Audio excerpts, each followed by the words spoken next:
The silver anniversary celebration of the 1972 Miami Dolphins paid homage to perhaps the greatest single-season team achievement in NFL history. I think the best way to think about the perfect season is to understand the fact that nobody's ever done it before and nobody's done it since then. And there have been a lot of good teams in this National Football League before the perfect season and since the perfect season. And so I'm very, very proud of that accomplishment. Yet, ironically, the most enduring image from Miami's perfect season was this paragon of imperfection by Garo Yepremi. The kick is blocked, rolling loose on the field, and is picked up by Garo. He tries to throw a pass, deflected in the air, grabbed by Bass. He's going to score.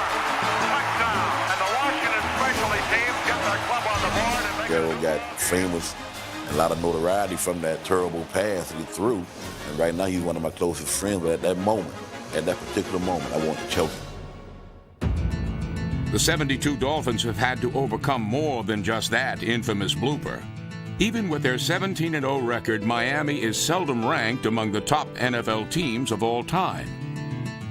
They've spent a quarter century trying to convince historians of their greatness, with only mixed results.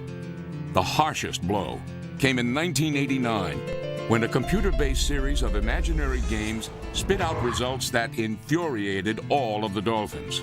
We've got a computer idea. We're going to play the Dolphins against the Steelers. And then the Steelers win. But they had lost. But they win against a team that never lost. Shaw spins, gives to Harris at the ball. He's in! The Steelers defeat the Miami Dolphins to win the Green Bowl. When the teams are talked about, the truly great teams in pro football, you hear the Packers of the 60s first, if not the Steelers of the mid-70s to late 70s. Maybe the Chicago Bears of another era, and maybe it's a side like the Miami Dolphins. So I guess we are the kind of Rodney Dangerfield of the great Super Bowl champions. You know, I look back at our team and wonder at times why we didn't receive that credit. Yeah, I've been asked why. I've got a lot of thoughts on it. We were down here in Miami, a long way from the media centers of the United States, and I don't think we got a lot of play outside of this local area. You know, they had a perfect record, and they darn near played the game perfectly. I mean, they didn't dominate. They didn't physically, you know, like some, having that big strong, you know, they hit you, boom, Miami didn't do that. That they just did everything right. Rather than beat up their opponents, the defense built by assistant coach Bill Arnsparger was more technically proficient. Strategic perfection without excessive violence. Everybody adjusted correctly. No one was in the wrong place at the wrong time. And when you do that, I mean, you're going to win a lot of football games. Arnsparger went through every single play of the entire year, and then he said it was the most remarkable thing that he ever saw, that a defense could only make 13 mental mistakes in a whole year. Such machine-like precision extended to a ground-oriented offense that completed, on average, only 10 passes per game.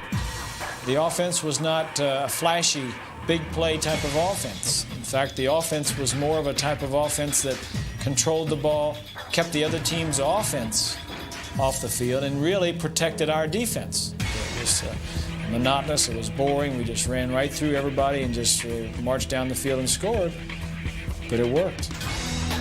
The Dolphins won each of their 3 playoff games by only a touchdown or less, and occasionally struggled against unimposing regular season opposition.